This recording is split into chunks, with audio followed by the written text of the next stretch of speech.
Committee meeting to order. Our regular meeting tonight is Tuesday, September 9, 2025, and our meetings tonight is starting at 7:27 p.m. We did have a subcommittee meeting and executive session earlier that we'll be reporting on later this meeting, so we're getting started a little bit late. We are being broadcast live, as always, on PBD TV.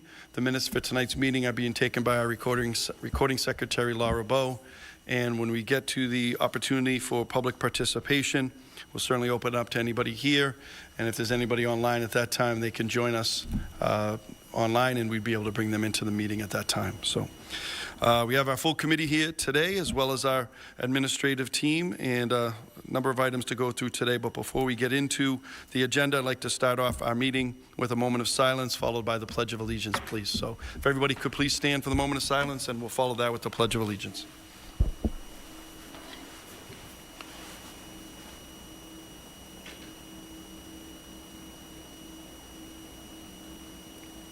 Okay, thank you. I pledge allegiance to the flag of the United States of America and to the republic for which it stands, one nation, under God, indivisible, with liberty and justice for all. Thank you. We do have minutes under the first item of the agenda from the August 26, 2025 regular school committee meeting. I'd open those up for a discussion and a vote. Motion to approve minutes from August 26, 2025. Second. Great. Thank you. You've heard the motion for approval of the August 26, 2025 regular school committee meeting. Motion was made by Mr. Hockman, seconded by Mrs. Dunn. Roll call vote, please. Mrs. Carpenter. Present. Mr. Hockman. Yes. Mr. Olympio. Yes. Mr. Swanson. Yes. Mrs. Dunn. Yes. Mr. Amico. Yes. Thank you. Next item, approval of bills. We do have 3 warrants today, and I'll turn it over to Mr. Olympio. Thank you, Mr. Mayor. I'd like to make a motion to approve warrant number 6144, dated September 9th, 2025, in the amount of $449,633.86, subject to audit. Second. Thank you. You've heard the motion by Mr. Olympio for approval of warrant number 6144, seconded by Mrs. Carpenter. Roll call vote, please. Mrs. Carpenter. Yes. Mr. Hockman. Yes. Mr. Olympio. Yes. Mr. Swanson. Yes. Mrs. Dunn. Yes. Mr. Amico. Yes. I'd like to make a motion to approve warrant number 6145, dated September 9th, 2025, in the amount of $110,472.67, subject to audit. Second. Great, thank you. You've heard the motion from Mr. Olympio to approve warrant number 6145, seconded by Mrs. Carpenter. Roll call vote, please. Mrs. Carpenter. Yes. Mr. Hockman. Yes. Mr. Olympio. Yes. Mr. Swanson. Yes. Mrs. Dunn. Yes. Mr. Amico. Yes. I'd like to make a motion to approve warrant number 6146, dated September 9th, 2025, in the amount of $3,279.10, subject to audit. Second. Thank you. You've heard the motion from Mr. Olympio for approval of warrant number 6146, seconded by Mrs. Carpenter. Roll call vote, please. Mrs. Carpenter. Yes. Mr. Hockman. Yes. Mr. Olympio. Yes. Mr. Swanson. Yes. Mrs. Dunn. Yes. Mr. Amico. Yes. Okay, thank you, Mr. Olympio. Next item, number 3, will go to continued business. We do have one item today, the MSBA Peabody High School project update. Any report today, Mrs. Dunn? Really nothing changed from our last meeting. We're still working on the documentation we have to use to put out the advertisement for the OPM to get further along in the process of hiring an OPM. And we'll be having a meeting of the school building committee probably the last week of September, but haven't confirmed that yet. So. Great, thank you, Mrs. Dunn. Next, we'll go to the superintendent's report, item number 4. Dr. Vidala? Thank you, Mr. Mayor. A few items on superintendent's report tonight. So you may recall last year we received a grant, it's called the PRISM grant, which is the Partnership for Reading Success. And this is a multi-year grant where we partner with our early childhood centers. We're going to partner with PASOS and Pathways for Education to really expand early literacy and opportunities for our youngest readers. And you may remember that Secretary Tutwiler and Lieutenant Governor Driscoll came to the South School to announce this partnership, and it's a multi-year partnership. So in the first year, we had a planning grant, which was a small grant, and we identified the partners of PASOS and Pathways, and really trying to find opportunities to collaborate together, provide professional development, get high-quality materials into our early childhood and our integrated preschool. So as part of Governor Haley's initiative to promote early literacy success for all Massachusetts students, this year, in Peabody alone, our FY26 allocation is just over $1 million. And this is a significant grant, and the majority of this grant will go to high-dosage tutoring. So they have identified a best practice of providing students with tutoring opportunities pre-K through 3 outside of school. There's also a number of professional development opportunities for our preschool to grade 3 teachers. So for Peabody and our integrated preschool, as well as PASOS and our partner of Pathways. So we're very excited about that. We'll be able to get supplies and materials. So Tier 2 materials for our high quality instructional materials for students, and Tier 2 would be students who Tier 1 is basically for all students, it's universal. Tier 2 is if students are struggling, we would be able to provide them with additional resources and support. And then teacher stipends for being on the prison team, attending trainings over the summer, attending trainings outside of school. So a big part of that is, as I mentioned, the high dosage tutoring. So we are looking to partner again with Springboard, which is an outside partner. They work on the curriculum, but we provide our teachers and we pay our teachers to do tutoring before school. It's in-person tutoring, targeting our pre-K, kindergarten, first and second grade, up to third grade for our early literacy grades, and about $700,000 from that across all of our schools and our integrated preschool will be paid out of the PRISM grant for high dosage tutoring, which will be free for families. In addition to that, we received another competitive grant for an additional tutoring opportunity that targets grade 1 specifically. And this is a virtual tutoring option during the school day. So our partner is Ignite, and they are a group that provides online tutoring in 15-minute increments for first graders during the school day. And we'll work with our principals to identify times during the day when a student can get online and get virtual tutoring to just give them a little bit of ramp up. And that's targeting, again, our grade 1 students, and overall that's about a $475,000 grant with DESE to collaborate with our partners. So as we talked about in the first meeting of the school year, how we're looking to have consistency across our district, consistency in our instruction, consistency in our materials for each of our grades. This really ties into the second part of coherence. So each of these tutoring will be aligned with our curriculum and really targeting students from where they are and what they need. So this is a great opportunity for our students to be able to get an additional dose of tutoring that will be fully funded through these grants, and will be able to be free of charge for our families. And so I just want to thank Dr. Chase for her work on this. She's doing a lot of the coordination and grant writing that went into securing this grant and then being able to provide the opportunities. Dr. Chase, is anything that I'm missing here? Nope, I think you have it all. Thank you. So I'll open it up if there's any questions from the committee. Thank you. Mrs. Carpenter. Thank you. Through the chair, Dr. Vidal, Dr. Chase, thank you. This is wonderful. This is extremely exciting and so needed. Reading, you're learning to read, and then after that, you're reading to learn. So I have a question about the in-person tutoring. I jotted down as you were talking. So it's for pre-K, K1 and 2. Did you say that? Yes, it's up to grade 3. So we can identify up to grade 3. It would be before school. So we would get the students in, say around 8:15, provide them with a tutoring dose, or even 8 o'clock, provide them with a session of tutoring, and then they would be able to eat breakfast, and then they would be able to go to class afterwards. So we'll identify students that are sort of struggling readers or maybe just below grade level, and provide them with this opportunity to work with the families. We found that the tutoring before school has a lot better attendance than after school. Parents can come in and drop off, and then we take the students and they go to breakfast and then they go right to school. After school tutoring is a little bit harder with rides and after school activities and things like that, especially with the time of our school day being ending so late. We found that the before school tutoring has been very successful. So for the before-school tutoring, this will be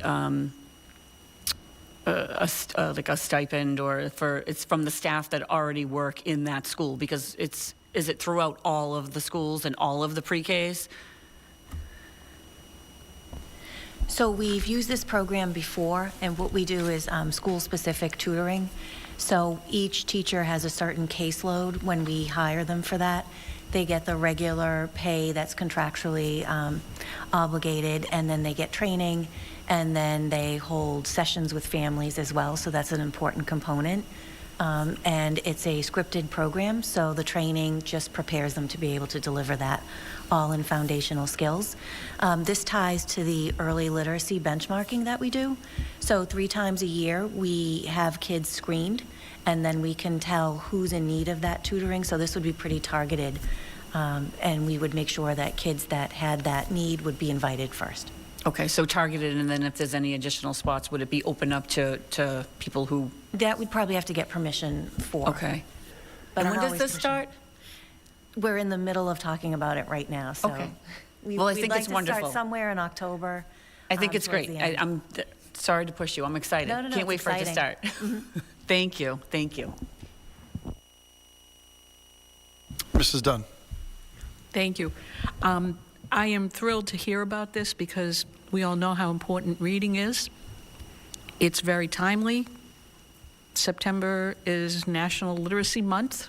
Yesterday was International Literacy Day. So this is great, and I'm really glad that the students are going to get the tutoring that they need, because it's just so critical to have that capability of being able to read and read well. It's the foundation of everything for learning. One thing I would like to ask, and I've brought this up before, but as far as our school libraries go, I know that people feel very generous and want to donate books to the library, and I would just like to say, if people want to do that, that they should reach out to the principal or to the librarian at the school, because sometimes the books that people want to donate wouldn't be viable in the library. Some of them are, but most of the books we have at home won't survive the use that it would get in a school library. So if we could have people reach out when they want to make a donation, find out what book the library needs, and possibly, whether it needs to be a hardcover or permabound or one of those special editions for the library, and send in books and donations that way, or just say, okay, how much does a book cost, and send in the money and let the library buy it, because those books really are so important to the kids, because the more books they can read, the better they'll be at reading. And we really want to have a culture and an atmosphere of a love of reading. And for many students who can't read, they don't have that love of reading. It's very hard, and it turns them off. And when they finally are able to read, it just clicks, and it's amazing to see that. So very, very good, and thank you for getting the grant, or grants. That's really important too, because that's definitely going to help. So good work. Thank you, Mrs. Dunn. Mr. Amico? Thank you, Dr. Chase. Thank you, Dr. Vidal. Dr. Chase, thank you for all your grant writing. Some of these days I'm going to add up all these funds that you've, and it's funny because when we ask you if you have anything to say, you really don't have much to say, but you do everything in your writing and your, so thank you so much. We appreciate it. Thank you, Mr. Amico. Mr. Swanson? Thank you. Through Mr. Mayor, to Dr. Vidal, Dr. Chase, thank you. Reiterate what everybody else says. Thank you for pulling this together as you do so well, making sure that we have the grants and the programs to offset. Quick question from the Ignite. I know it's still in the working process. That's going to be during the school day. Students going to be identified that need. You said 15 minutes. Will they be removed from class and overseen by a specialist as they're participating in this program? How's that work? So we're working with the principals on what makes the most sense. A lot of our schools have built in a WIN block, W-I-N, what I need, and so we've identified that could be a possibility. It could be first thing in the morning when kids are, doing their morning work or getting in. So we're working on that to figure out with the first grade teachers and with the principals what will make the most sense. But they have a battery of tutors that will be online, and they'll work with kids in 15-minute increments. And so they'll get a daily dose for an extra 15 minutes. So during the literacy block, we're not going to pull them out of that. They'll get the full literacy block, and they'll get their time at the teacher table, and then this will be a second dose of literacy each day.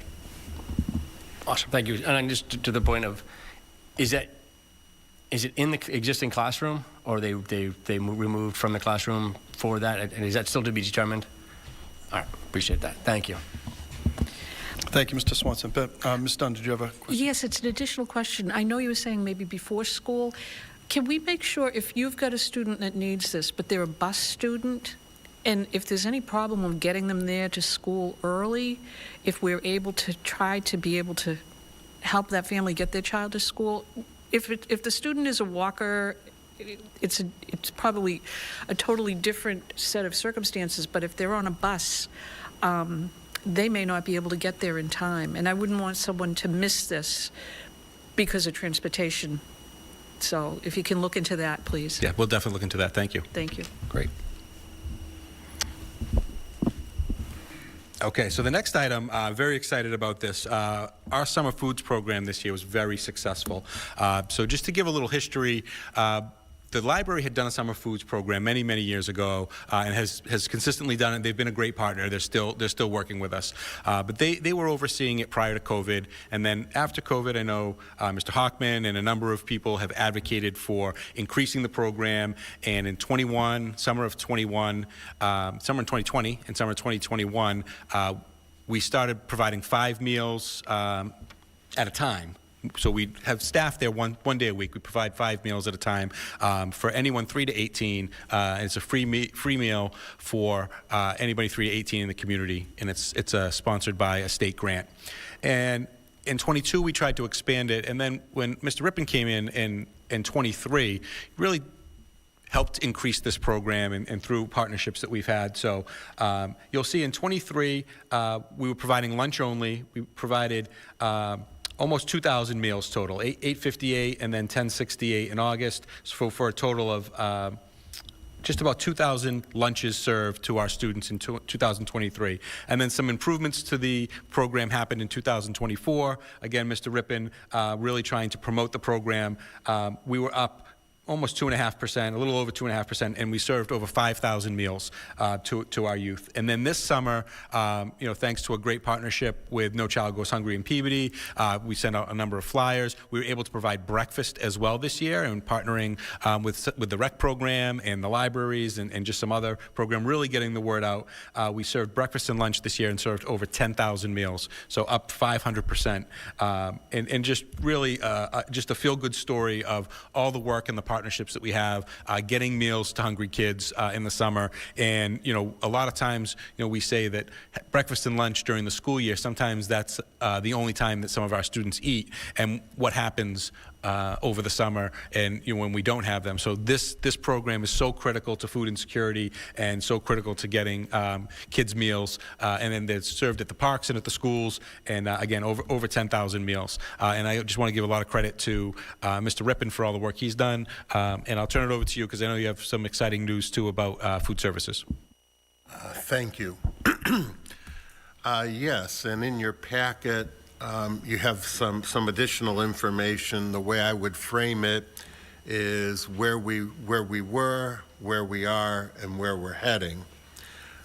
Where we were was, and I got here actually Halloween of 2022. I'm almost to 3 years, and so 23. I was feeling my way with the food service staff, and worked with Maureen, Rose, and Chrissy Moya, and I want to give them a lot of credit. They have really worked hard to build the infrastructure.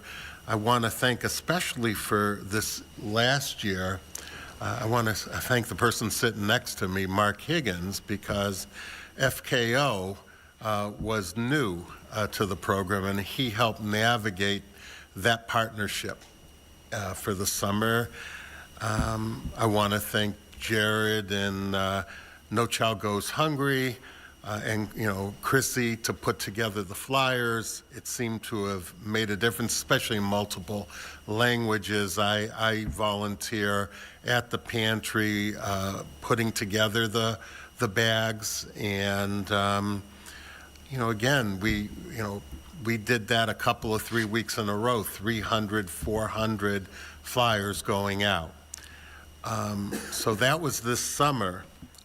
Last school year, and it's in your packet, I wanted to just mention ever so briefly, we had a really good year and a consistently good year. Every month, year over year, participation increased. On average, I would say participation increased 5%. 5% doesn't seem like a lot, but 5% in a district of 6,000 students is 300 meals a day more that students are eating, and they're eating for free because of universal free lunch, and that's huge. In the margin, just to mention, there are some dates in there. Those are dates like the superintendent does instructional walkthroughs. I do food service walkthroughs. And I talk to the principal, the students, the workers, look at the facilities, and based on that, I'm able to work with Maureen and Chrissy to make changes and improvements, some on the fly. And I think when students see that they're heard, I meet with them, and I've done surveys. I surveyed the high school first, and then I surveyed all the elementary schools, and then lastly, the middle school. And again, communicating back and telling people, we heard you, this is what we heard, this is what we can do, this is and why, and this is what we can't do and why. Largely it's around regulations. And again, that's been positively received. So where are we going? Well, there's a 2-page, and Maureen drafted, I would say, one of the best executive summaries I've ever seen from a food service director, and I'm in my 25th year. And they went to a conference, they got a lot of good ideas, new offerings, new ways to deliver school lunch and school breakfast. We've invested some money at the center school you're aware of. We put, $100,000 into new equipment. We've put new equipment in other buildings. We're looking to do more of that. I think it's mentioned there. We're looking to put a new walk-in at Burke. We're looking to do some investments in the South cafeteria. We've done some already at the high school and other buildings. We're looking at new offerings that came out of that conference. And I think lastly, I don't want to dominate, I'm just excited. Like you were excited, Brandy, I'm excited, okay? And I've always wanted us to compete. I get these every month from the Department of School Nutrition at DESE. They have a terrific tray competition. And it's like, why can't we win? And the answer is, we can. And so we're looking to focus on, and they're actually starting to have competition amongst the elementary schools, who can put together a best tray that we can put in for an award. And I mean, kids win. When we do this, again, I'm all for elevating the program, and the evidence is in the participation. And so I'm happy to answer any questions, but I really appreciate the support of the committee, the support of our food service staff, and the support of other town departments, especially the library and Park and Rec, because we partner with them as well. Thank you. Thank you, Mr. Rippon. I think we have a couple comments here. Mr. Olympio? No, thank you. Thank you, Mr. Rippon, and thank you for your team. It's remarkable how this has turned around in the last couple of years. It wasn't always this way, and you and your team have done a tremendous job. It's really something for us to be proud of. Thank you. Thank you, Mr. Olympio. Mr. Amico? Thank you, Mr. Rippon, and thank you, Dr. Vidal and the whole team. And as a history teacher, I go back and I was reading something the other day on FDR, and in one of his inaugural speeches, he was talking about the quiet crisis, being a third of our country back then being ill-nourished and underhoused. And I feel like, during COVID, during the pandemic, we saw that, and Mr. Hockman's organization was amazing, and I was lucky enough to be down there a couple of times helping out, and all the volunteers that you had. And it was to think that many people, children, suffer from food insecurities or, even the housing situation, and to see what we're doing here at the school. And I really don't even think it's enough, to be honest with you. We're doing as much as we can, but we really do need anyone who can help out just to step up, and that's something I wanted to talk to the superintendent and through our quality standards department as well, is, people are in need, and even in PTOs, some parents can't give to their PTOs or can't give to their teachers, and I think it's upon us, and I know we have the Peabody Fed Foundation that does a great job of giving to our classrooms and all, but I do think that we should reach out to the community a little bit more if we can to see if we can help out with our classrooms. But going back to,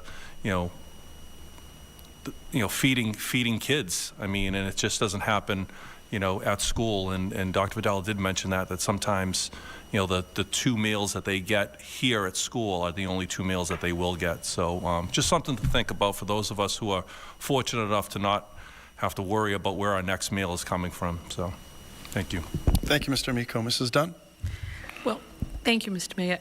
Mr. Rippon and Dr. Vidal, I want to thank you for this report and for the work that went into creating the excitement around the meals. And I really am very, very happy to see these percentages and how much they rose at each school by each month. But I have to say, I think the best part is last year, you conducted a survey of all the students, and you put a lot of work into that survey, and you really listened to what was in that survey. You listened to everybody, and there's the proof. There's your proof. It was a wonderful effort, because I think that's the first time that we had done that, at least in 20 years. And you can see how it made such a good difference. So I'm happy to see it, but I'm actually happy for you, because I know how hard you worked on that last year, and now you've got the proof. And it does sound exciting going forward. Some of these new items sound great. The excitement around the meals and the new menu items and everything, it really is something that you should be proud of, that the whole district should be proud of, especially food services. And the improvements in the kitchens, that's going to be wonderful, because that's going to help the people who work there, and it makes it so much easier on each school if there is a well-equipped kitchen able to put out the meals for all the kids and the teachers. So, good job. Thank you, Mrs. Dunn. Mr. Hockman? Yeah, thank you. Thank you, Mr. Mayor. Thank you, Mr. Rippon, for the report. Wow. How is it, how exciting is it that we're excited about breakfast and lunch for students, Peabody Public Schools? And I hope, I'm going to take a few minutes here if you don't mind. I hope Mayor Bonfanti is watching us tonight. When I started my career here, the summer lunch program was run by the library, and Mayor Bonfanti, early in my career, he and I had conversations about the school department taking over the summer lunch program, because that's really where it belongs. You know, we need to be responsible for our students year-round. And that didn't resonate, I don't think, back then in 2009 or 2010 or whatever it was. And, you know, Mike was an advocate for nutrition for our students and, you know, worked hard during his time as mayor. And we fast forward to the COVID years, and that's really where things changed. Up until that point, it was the library that took the responsibility, and thankfully we had people like Martha Holden and a lot of talented and good people who were keeping the Summer Eats program going. And then COVID came and things changed, and shortly before COVID we brought on Maureen Rose, which was a great hire, and Chrissy Moya, you know, is this year and for a number of years has done a tremendous job, not only in working with the federal government for all of the people don't understand or realize the red tape associated with this Summer Eats program and all of the obligations and that the federal government requires in terms of where food can be served, and you know, they've relaxed some of them about being on site and eating the meals on site, which was a difficult issue during the COVID years. You know, Citizens Inn and Haven from Hunger, when Corey Jackson was the executive director there, took on some of this during those COVID years. But you know, I've always felt that it was our responsibility to do this, the school department's responsibility, and this administration under the leadership of Mayor Betancourt has really taken this on. And I couldn't be happier.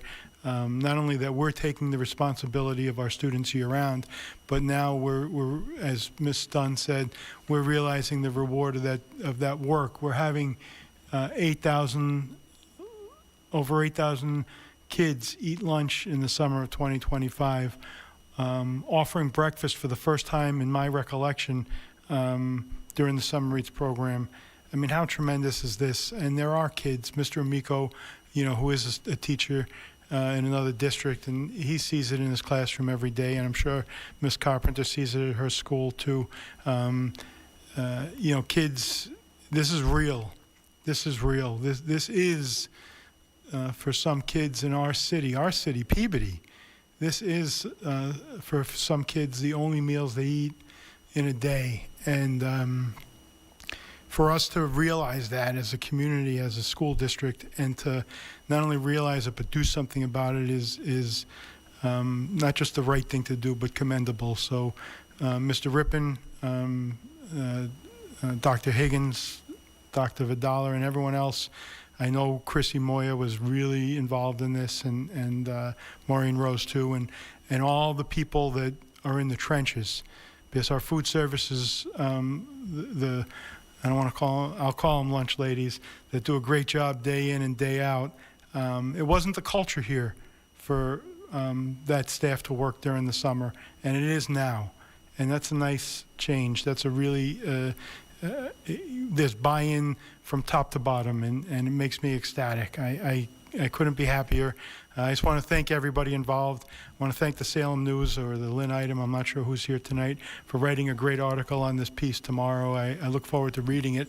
And hopefully it makes the Peabody Weekly as well, so that everybody will get a copy of it, because good for Peabody taking care of our own kids year-round and making sure that at least their bellies are full. Thank you. Amanda, you got your assignment, I think.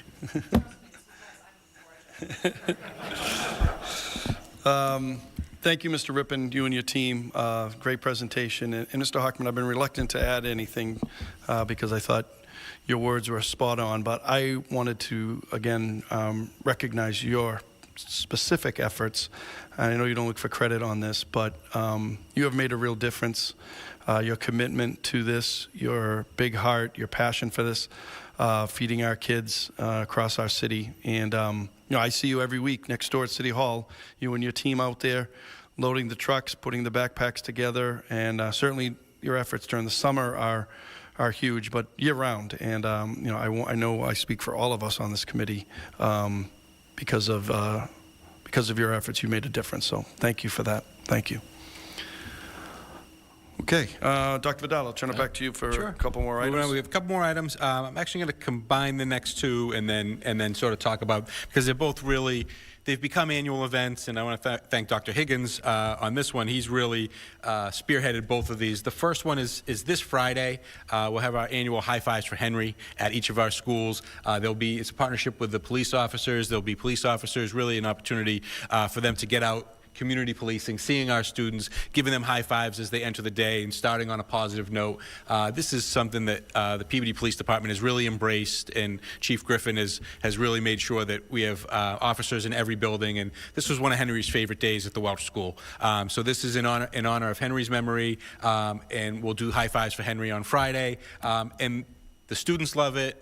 The officers love it, the administrators love it, and it's just nice to see everybody with a smile coming to the building. So this is a great event, and I'm sure that we'll have a lot of photos taken and just a lot of positivity on that date. And then the second event is a pajama day that we do every September, last Friday in September for Ella O'Donnell.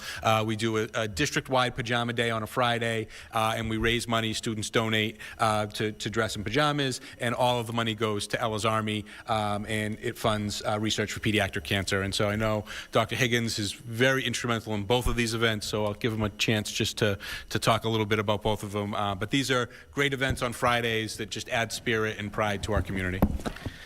Excuse me, thank you. Two wonderful people in our community, and I'm thrilled that we recognize them in this way. And I know a lot of people look forward to this.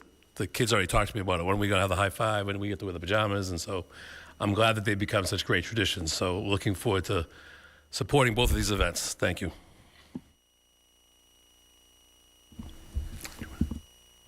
Thank you, Mrs. Dunn.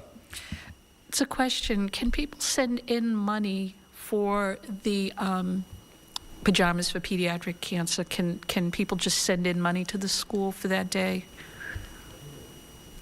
We can get a link. I think that's a great idea. We'll get a link and we'll post it. Yes, they are. They are a 501c3 organization, Right. and we could get a link and blast that out on social media and. There's a GoFundMe. Yeah. Yep. So we can make that public. I mean, we have this here, but we can put that on our socials and put it out there. Yeah. That's a great idea, Mrs. Dunn. I'd like to ask that because the federal government cut funding for pediatric cancer, just so everybody can realize that. This is more important than ever before. It was funded very sparsely to begin with, and now I don't even want to think of it. So that money is really important. The work that the O'Donnell family does is crucial, and it's really such a nice tribute. So thank you. Great, thank you. And then the last item that we have is a field trip. And this was a great one. So last year, for the first time since pre-COVID, the Higgins 8th grade went to D.C. So there's information in your packet about the trip. And so during COVID, it was canceled, and then when they came back, we started doing a local trip to Boston, and they did the Freedom Trail, and they spent the day in Boston. But we got some great feedback from last year's 8th graders, finally returning to D.C., and it was a really community event, an opportunity to bring everybody together. So they're looking to run the trip again, and we have the information in the packet, and if it is the will of the committee, I'd love a vote to support this overnight field trip. Make a motion to follow the recommendation of the superintendent. Second. Thank you. You've heard the motion by Mr. Hockman for approval, seconded by Mr. Swanson. On the motion, Mrs. Dunn. Thank you, Mr. Mayor. This will be a wonderful trip for the students, and I know that they will learn, learn a lot. When you look at the itinerary, it really is so important that they visit these places. My hope is that these will be open in May, but I would like to bring people's attention to a clause in this that people need to be really mindful and understand that there are non-refundable deposits included in any trip. When the money goes to the airline, to the hotel, et cetera, it's non-refundable. There always used to be a clause that if there was a natural disaster, there was the ability to refund that money. If you look in this on 2 of these pages, non-refundable deposit, non-refundable amounts included, listed included, and it says, in the event of a trip cancellation by the parent, school, natural disaster, normally that's covered, or declaration by any federal, state, or local governmental entity, and will be strictly enforced. So I just want people to understand that they really do need to read through this when they make their decision about that field trip.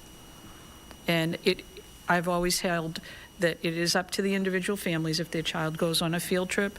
And I think if everything falls into place, they'll have a great time, but they need to know that before they go. Thank you. Thank you, Mrs. Dunn. Okay, roll call vote on the motion, please.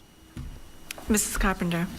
Yes. Mr. Hockman? Yes. Mr. Olympio? Yes. Mr. Swanson? Yes. Mrs. Dunn? Yes. Mr. Miko? Yes. Thank you. That concludes the superintendent's report. Great, thank you, Dr. Vidala. I'll open it up now to our next item, public participation. If there's anyone in the audience that would like to come forward, the microphone is open.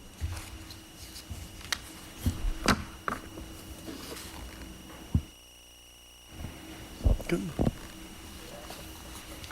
And welcome, if you could just please introduce yourself. Hi, everyone. Can you hear me? My name's Liz Mover. I think I know most of you. I am a parent of 2 kiddos and the president of the Peabody CPAC, and I'm here with... I am Marcy Ruggiero, and I assist Liz Mover. I have a 5th grader who happily just returned to Center Elementary. Thank you. And I now have a 7th grader who is out of district. He was here at Higgins last year. So we're here just to give a little update about CPAC for the community to know, and so you all know what we have planned for the year. So Peabody CPAC is a volunteer group of parents and guardians and caregivers, and we're here to support the community in navigating resources and services available to all students. Our plan was to be at many, or if not all, of the back-to-school nights, but unfortunately, some of them were on the same nights. So we are going to try to be at as many as possible back-to-school nights with information about CPAC. Additionally, we've been busy this summer. We developed a website with lots of information and resources available to the community. We also developed a newsletter that our plan is to distribute it monthly, and that will have information that's going on in the city, and then helpful information and resources available to families. Families can sign up for our newsletter via our Facebook page or our website. And then we created a schedule for the whole school year already. There's a few to be determined dates towards the end of the year, though. So this is posted on our Facebook page and our website, and I will ask that it gets distributed soon. So our first meeting is September 22nd. That's virtually, and the topic is just getting to know CPAC, meeting the board members, and learning how we can help support you and the students. And then on October 6th, we've planned a in-person event here in the library at Higgins, and that is a Meet the Candidates Running for School Committee night, and all candidates running have been invited, and families can just kind of informally meet the candidates and ask questions if they have them. And then a few other highlighted events that we're planning is in November, we have the BSEA mediator is going to do a presentation for us about special education mediation and IEP facilitation. They did that presentation for us last year, and we got really good feedback, so we brought them back. In December, we are hoping to have a presentation by the Parent Professional Advocacy League about the mental health IEP. We also did this last year and got really good feedback, so we're just trying to solidify a date with them. And one other event that I wanted to mention is last year we did our Sensory Santa event and had a great time. We're going to make a few changes this year just to open it up to more families, but we have secured Santa, and that will be on December 17th, so save the date for that, and you all are welcome to come. And the last couple things I just wanted to mention is the basic rights workshops are a little different this year. So they're monthly workshops, free for all families, that are put on through the Federation for Children with Special Needs. And they're putting out a calendar each month with a workshop pretty much every night of the week, Monday through Thursday, different topics regarding basic rights, and they're open to all families. So we will keep posting that to Facebook and our website and getting that information out there, and families can sign up for as many as they want to. And then lastly, we just request that our meeting schedule and those monthly basic rights workshops get distributed district-wide. It's important for families of students on IEPs and 504s to know what CPAC is and what resources are available. More importantly, it's essential that we help families who have concerns about their students for academic or social progress, navigate resources and services. Lastly, we'll be reaching out over the next couple of weeks to Special Ed Director Shannon Crompton, and then members of the school committee soon to schedule a meeting with you guys for the beginning of the school year. Thank you. Thank you both for that. It was great. Appreciate the report. Anybody else would like to come forward and speak? Okay. Anybody that would like to join us online? Seeing none online. Okay. All right. Next item is written communications. We do have the 4 written communications. Today, we have a communication, number 1, communication from Governor Healy's office regarding the genocide grant of $40,000. Number 2 was the schedule of the schools presenting at school committee meetings, which I know all of us look forward to, is having our students come from the different elementary schools, so we have that schedule. Number 3 is the food service updates and highlights, and number 4, food service participation rates. Mrs. Dunn? I'd like to make a motion that we receive all those documents. So moved. Second. Thank you. You've heard the motion by Mrs. Dunn, seconded by Mr. Amico. All in favor of approval? Well, then I have a question. Oh, okay. So the motion is to receive those. Unanimous vote to accept. Mrs. Dunn. Thank you. My question is, the schools presenting at school committee meetings, this is different than the presentations by the school councils. Am I correct? Okay. Thank you. Thank you. Before we go to the next item, Mr. Huckman. Yeah, thank you, Mr. Mayor. Through you to Dr. Chase. Regarding the first communication regarding the genocide grant, it is, first of all, thank you for obtaining it. I'm assuming you wrote it and obtained it, so thank you. That one goes to Emily Moore. Oh, okay. She's been a great help with that. Thank you. You know, and I know that Governor Baker, before he left office here in Massachusetts, mandated genocide and Holocaust studies within school districts. Is this the way that we're rolling out the funding for it? Is it through grants, or is there other funding sources that come through Chapter 70 or other places? We have relied on the grant for a lot of the activities. So, for example, this past Professional Development Day, we worked with Primary Source. Emily Moore brought them in to not an audit, but look at where we have curriculum in the various places across the continuum, and then looked at that with the teachers at the high school level to see how do you build upon the work that's already been done. So that was a nice opportunity for them to kind of look at the landscape and then see how they could continue to build on that. We've had some summer activities, and the other link to this is the Lappin Foundation with Debbie Colton. She has done amazing work with us. She came in and did a summer program for our teachers, has invited us to different organization offerings so that we can increase our knowledge in that area. So that's a lot of in-kind work that's been done as well. Thank you, and thank you for the plug for Lappin, because they do a great job. I just wouldn't mind having a conversation either with you or Emily about potentially other funding sources for this type of curriculum. There's a lot of private funding sources that I think that we might be able to tap into if we need more funding for this curriculum. You guys have been doing a great job, as far as I'm concerned, with taking leadership, I think, in not only in this region, but maybe even in the state, with the offerings that we have and the intensity with which we here at Peabody Public Schools are tackling this initiative. So great job, and I'm just happy to see this. So thank you. Thank you, Mr. Hockman. Okay, our next item, we'll go to item number 7, subcommittee reports, Education Subcommittee.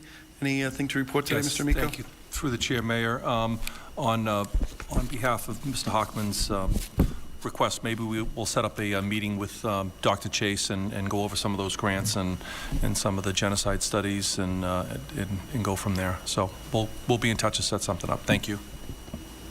Thank you. Finance Subcommittee, Mr. Olympio? Yes, I would like to, we met prior to this meeting, and I would like to make a motion to follow the recommendation of the superintendent to provide cost of living and salary increases to non-union personnel effective July 31st, 2025. Second. Thank you. For the motion by Mr. Olympio, seconded by Mr. Amico. On the motion, Mr. Hockman. Yeah, I'd just like the record to reflect that I'm recusing myself from this conversation, the motion, a vote, and I'm going to walk out of the meeting until this item is voted on. Thank you, Mr. Hockman. Mr. Swanson? Mr. Mayor, for clarification, was that read in as July 21st or July 1st? Should be July 1st. July 1. Thank you. Thank you. Roll call vote, please. Mrs. Carpenter? Yes. Mr. Olympio? Yes. Mr. Swanson? Yes. Mrs. Dunn? Yes. Mr. Miko? Yes. Thank you. Mr. Olympio, any other items? Okay. That is it. Ms. Carpenter, yep, would you? All right, next item, school safety. Nothing new to report. Anything, Mr. Olympio? Okay. Athletics and wellness. Thank you, Mr. Mayor. Mr. Hockman? We will be scheduling an athletics and wellness meeting within the next couple of weeks. Quality and standards, Mrs. Dunn? Nothing to report this evening. Parent and student advisory boards, Mrs. Dunn? Unfortunately, I don't have a date yet for everybody for Parent Advisory Board, but a notice will go out so that everybody can attend. Thank you. Building and grounds, Mr. Hockman? Thank you, Mr. Mayor. We did have a Building and Grounds Subcommittee meeting this evening, 6 o'clock. It was attended by Mr. Swanson, Ms. Griffin Dunn was present, Dr. Vidala, Dr. Higgins as well. And we talked about some of the work that we need to do at the, that's been identified that we'd like to do, I guess, at the McCarthy School, in particular, the Brown School, the South Elementary School, the Center School. We talked about the kitchen and the work that's being done there. We talked about the opening there. The South School, primarily the bathrooms in the basement and the cafeteria that can use some attention. The McCarthy had some outdoor signage and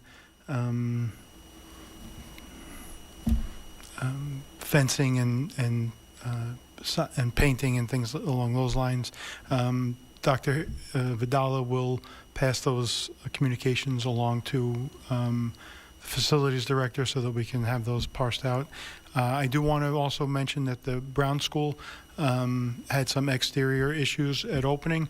They've been talked about in a lot of different forums. I want to thank Mayor Betancourt for spearheading the solutions for that, taking on a lot of the issues that were there.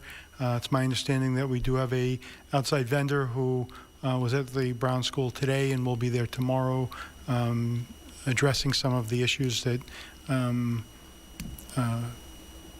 needed to be addressed, and they should have been addressed before that, but right now they are being addressed, and I'm thankful for that. In addition, I do want to report that a parent had communicated that there were concerns about whether or not students were able to lock up bikes and bike racks at the schools, and wanted students to be able to ride their bicycles to schools. I spoke with Dr. Vidala. He's confirmed with me that there are bike racks at 9 of the 10 schools in the district, the McCarthy being the only school that does not yet have a bike rack, and I suspect by within a couple of weeks the McCarthy School will have a bike rack. And then the other item that we talked about, and I do want to bring up with this report is we had previously voted to participate with the MSBA on a couple of roof projects in the district, one being at the West Memorial School and the other one at the South Memorial School. It's my understanding in talking to Dr. Vidal, Mayor Betancourt, and some others that the owner's project manager for those projects brought on some other items that were beyond the scope of what we anticipated for those projects. So it's my understanding that we are not going to participate with the MSBA for those roofs. However, those roofs will be repaired in the manner in which we expected when we initially partnered with the MSBA. So it's my understanding that the sequencing of the work would be the west would get done first, and then the south would get addressed after that. Although I did ask Dr. Vidal at the subcommittee meeting if there's any opportunity to have both roofs done simultaneously within the same calendar year, and I'm not sure if that's possible either financially or in terms of time for labor for that work to be done. There's significant roof jobs. Or roof repairs, I should say. I believe it's full roofs at both schools is what we expect to work on. So in any event, that was the nuts and bolts of what we talked about at Building and Grounds today. Thank you, Mr. Hockman. And I also wanted to emphasize that the West School roof and the South School roof are full roof repairs, and those will be done. The vision of the MSBA with the accelerated repair program for these two projects did not match where we're at right now in terms of those two projects. But those two roofs very much need to be done, and they will be moving forward as discussed. And the timeframes will be set up, and we'll let everybody know moving forward. So that'll take place over the next few weeks, few months. Mrs. Dunn? Two things. I just want to say thank you. I think that was a prudent decision for the two roofs, because the roof needs to be repaired, but the additional items that were coming up in that plan were just, like you said, outside the scope. So I think that was really a good decision to go basically in-house, so to say. This is something I should have brought it up at your meeting, but I did want to mention to everyone that the roof at the Welch has been repaired. That was a project that came up during the course of the Welch building renovations, and because it was not part of the Welch School scope of work, it had to be done separately, and the city took that on. So the roof is repaired. If you go down, you can see a change. The building, the top level, has been clad with siding that will help to keep the water infiltration out of the bricks, which was a long-term problem, and it turned out to look nice. So it's done, I think, I hope. I'm not sure, but we'll get the final bill, right, Sam? That's when we'll know it's done. Okay, thank you. Thank you, Mr. Dunn. I'm glad you brought that forward. Yeah, I forgot to bring it up earlier. That. Yeah, actually on that, and Ms. Dunn, I'm not sure if you'd be the right person to talk to. When I did visit the Welch, the opening day or that week, there was some work being done on some fascia on the Welch School. Yes. Can you give us a little update on that? Was that all completed? That should have been completed. And I think if it was on the second story, that all had to do with the roof leak. And oh my gosh, if that's repaired, I think we need to throw a party. I'm not kidding. It's been a long-standing issue, and thanks to the architects that figured out what needed to be done. There was a lot of work done planning for those roof repairs, trying to make sure that we were doing the proper repairs, but that they would be economical, and that they would be correct and long-lasting. And I really do think that they came up with a good plan. So, time will tell, but we just had a heck of a rainstorm the other day, and no, it depends on which way the wind blows too. So we'll get reports, but fingers crossed this works. Thank you, Mrs. Dunn. You all set, Mr. Hockman? Mr. Swanson? Thank you.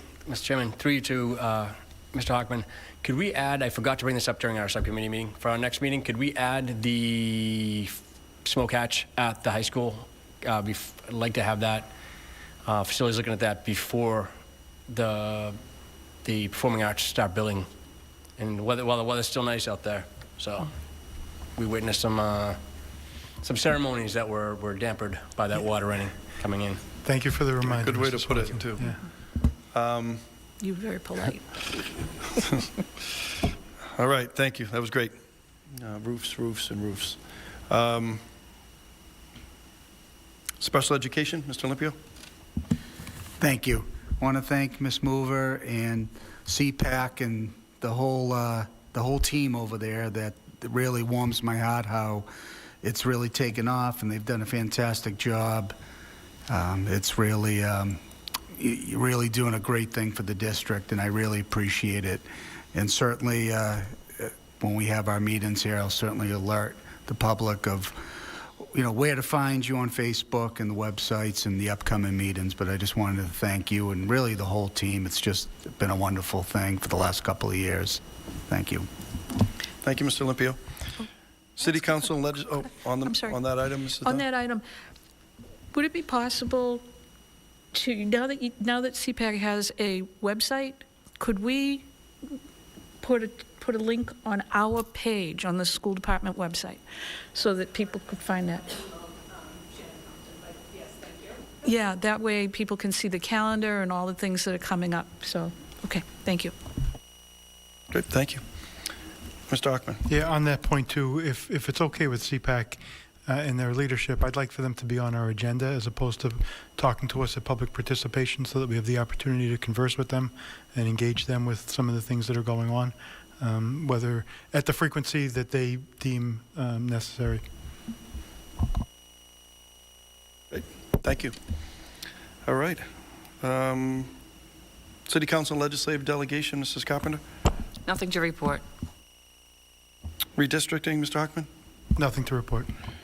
Performing Arts, Mr. Swanson? Nothing to report. I need to set a meeting with Mr. Simmons. So we're working that out right now. Thank you. Mr. Mayor, Yes, Dr. Vidal? did you want to mention the 4th and 5th grade event? The student at the high school who was running a Saturday event for the 4th and 5th graders? I know that was something that you had reached out to me about. I did, but I'm sorry, I wasn't prepared to speak on that. I feel. Sorry, I know we had don't mentioned it. mind, I'll please, jump I'm right off in. base Thank you. here. Sorry, thank you. We have a high school student who's part of the performing arts who really is looking to build, stage 1 drama and get younger students involved. And so, two students, Allie Bua and a friend of hers, are running a Saturday program at the West Branch Library in order to really spark the love of performing arts for our elementary students. It's open to 4th and 5th graders, and we've sent it out to them. And I know that was something that we had talked about, possibly bringing the students in when they're completed their project, and then to talk to us a little bit about it. And I know you asked me to remind you of it, but then I forgot to remind you, so we'll do it on the spot. I appreciate you bringing it up and filling in for me because I was off. I apologize to them as well for not being prepared. Thank you, Dr. Vidal. All right, thank you, Mr. Swanson. Our next school committee meeting due to a holiday is actually Tuesday, September 30th. That is our next school committee meeting. So items for that agenda, please move them forward as typical to Dr. Vidal and I. And before we break, I did have a few announcements of some upcoming events I wanted to mention. First, we have our 9/11 ceremony, our annual ceremony the police department, fire department does. It's amazing to think it's 24 years since 9/11, the attacks on our country. We are having our ceremony this Thursday, September 11th at 9:30 at the Police and Fire Memorial. Hope you're able to join us for that. Always a very moving ceremony. We are having a ribbon cutting for the Student Resource and Support Center. That's been work through the city, our different departments, schools, city departments, our task force.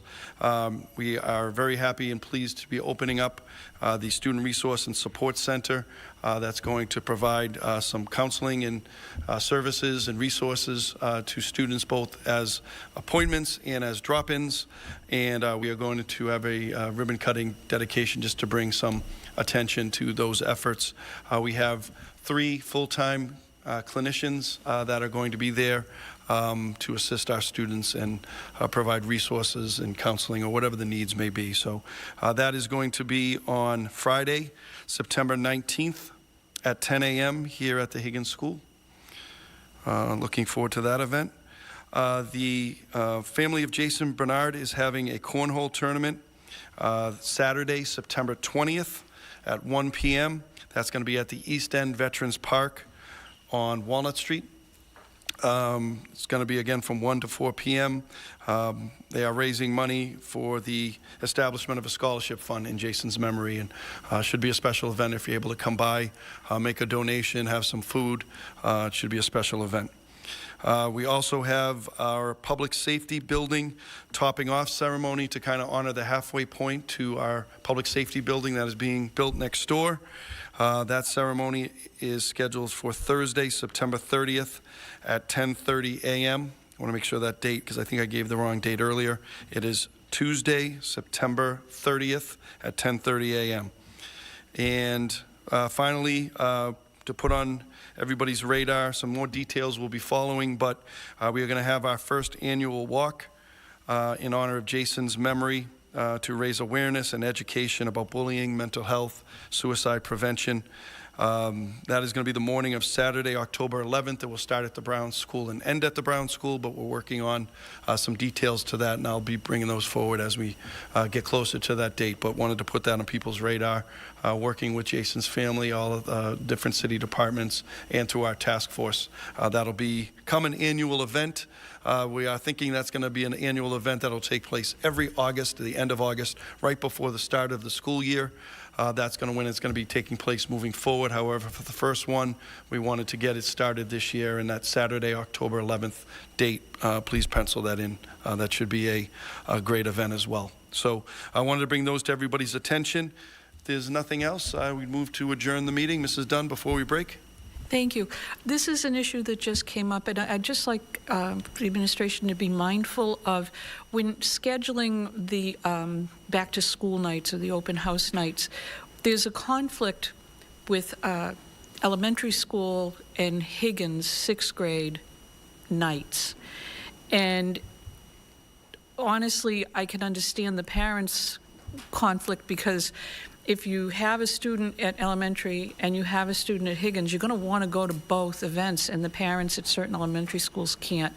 So I don't know how that happened, but please be mindful of that, because it really is creating, a bit of a problem for certain people. So thank you. Thank you, Mrs. Dunn.